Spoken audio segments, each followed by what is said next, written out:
So, when does the art of compromise become compromising? This is a delicate balance, the art of compromise.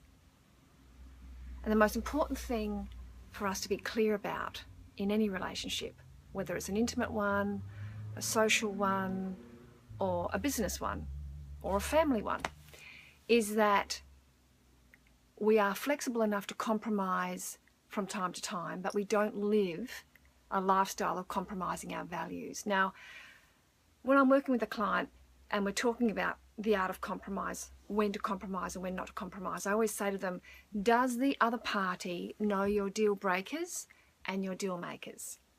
Do they know the line where they finish and you begin? And are they aware of the consequences if they cross that line?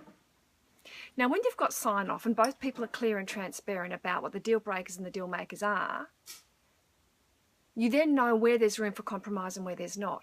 And it can save a lot of misunderstanding and treading on people's toes. I always sort of think a fair call is, I'm always flexible. Well, always is a big word, it's a stretch.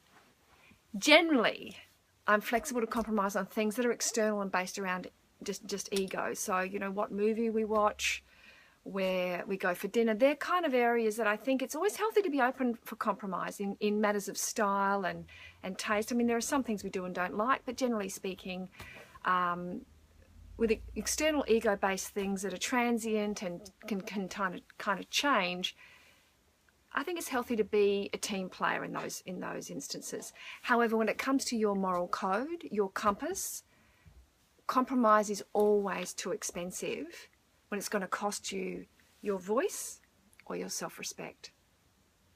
So knowing your limits, knowing your deal breakers and your deal makers are what the full word vitamin today offers you to have a look at, and also asks you a couple of questions so that you are not compromising your truth and your authentic self just for being the art of being seen to be a team player or be flexible, because it's very easy to lose yourself, and it's very easy for compromise to shift into people pleasing,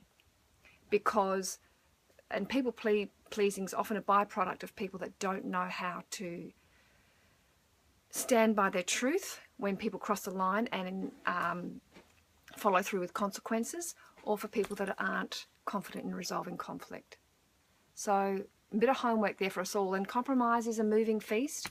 What we're happy to compromise with next year may be very different to what we were happy to compromise on last year, because we all grow and learn and change, and that's why keeping the people in our life up to date with our deal breakers and deal makers is a good and a healthy emotional fitness practice. Lots of love. Hope that made sense. We'll be back tomorrow. Bye.